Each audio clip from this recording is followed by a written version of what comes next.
Hello everyone. Today I'm going to talk about one of the most interesting trends happening in modern board games, the renaissance of trick-of-taking games. At first glance, trick-taking games may seem old-fashioned or simple. Many people associate with traditional card games played with family members like hearts, spades, bridge, or tichu.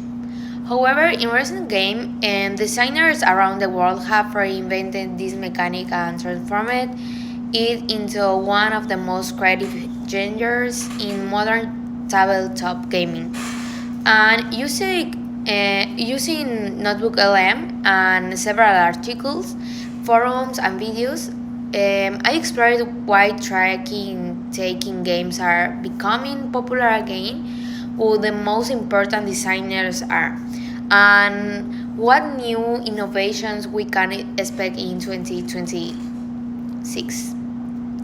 And the main topic of the sources is the evolution and growing popularity of trick-taking games in modern board gaming culture. A trick-taking game is a card game where players play cards one at a time, and the highest, most strategic card wins the trick.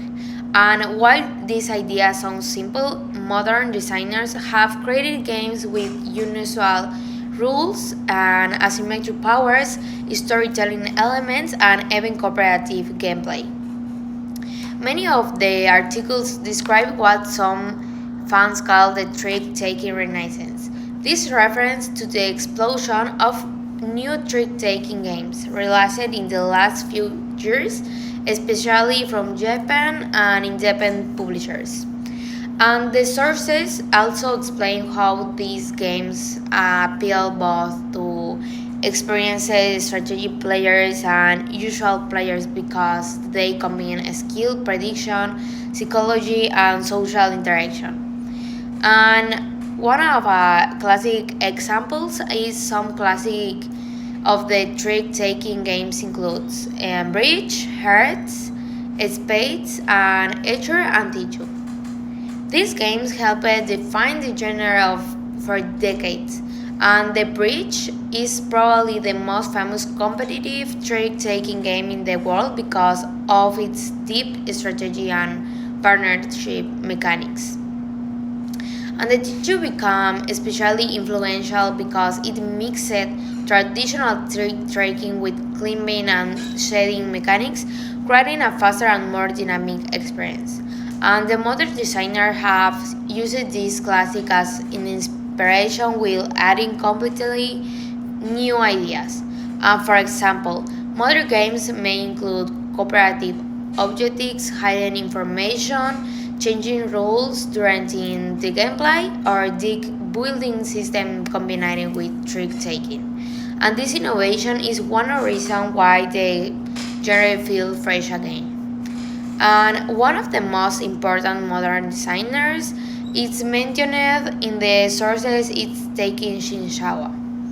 And he is known for creating highly innovative trick-taking games that experiment with communication, player restrictions, and unusual scoring systems. And many fans consider him one of the leaders of the modern trick-taking movement. And another important creator is Hiroki Yamamoto, associated with the game Eternal Dix. And independent publishers and small studios are also playing a huge role in the growth of the genre.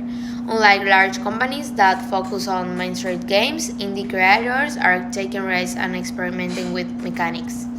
And many of these designers gaining popularity through conventions like Gen Con and through online communities such as Reddit and Board Game Geek.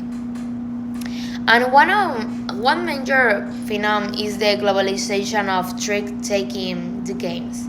And in the past, many of these games stayed local or regional. Now, because of social media, YouTube, Quickcaster, and only online communities, players from different countries can discover games much more easily. And another phenomenon is the rise of hybrid mechanics. Modern trick-taking games are no longer limited to traditional card play. Designers now combine trick-taking with deck building, cooperative storytelling, role-playing elements, and combined systems and puzzle mechanics. And is also growing collector culture around these games. Limited print runs and imported Japanese games have created excitement among hobby gamers. And additionally, online creators have helped spread interest in the genre and through podcasts, YouTube channels, and forums.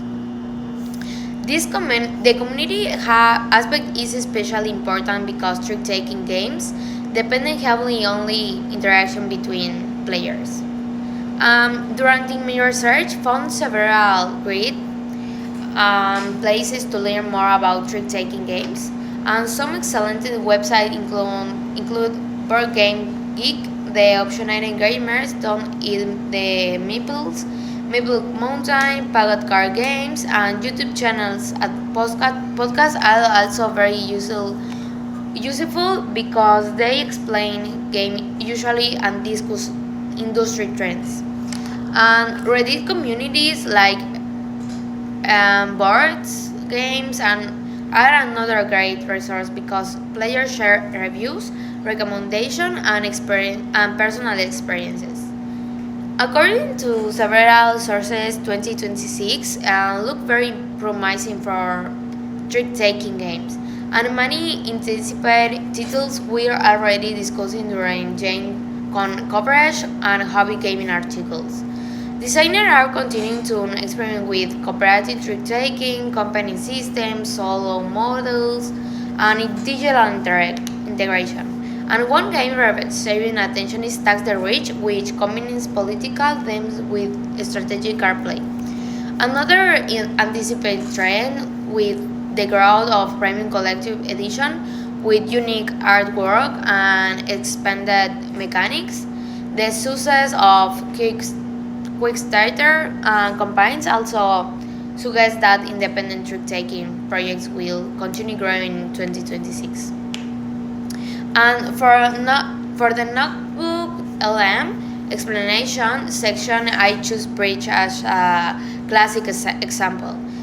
Bridge is a trick-taking game played by four players in teams of two, and each player receives cards and player takes turns placing one card in the center. And the highest card of the same is sweet, usually wins with the trick. And before playing, teammates communicate through a binding fast to estimate how many tricks they can win together. And the games combine memory, teamwork, prediction, and strategy, which is why it has remained popular for generations. And even though Bridge is considered complex, modern trick-taking games often simplify some of these ideas while keeping the strategic deep. In a conclusion, trick-taking games are experiencing a major revival in the modern board game industry. What was once considered an old-fashioned game now become a space for innovation, creativity, and experimentation. Thanks to independent designers, online communities, and platforms like Notebook LM. And that help organizing and analyze information, it is easier than ever to explore this fascinating genre. And the future of trick-taking games looks incredible, exciting in 2026 May, and become one of the biggest years yet for fans of the genre. Thanks for watching.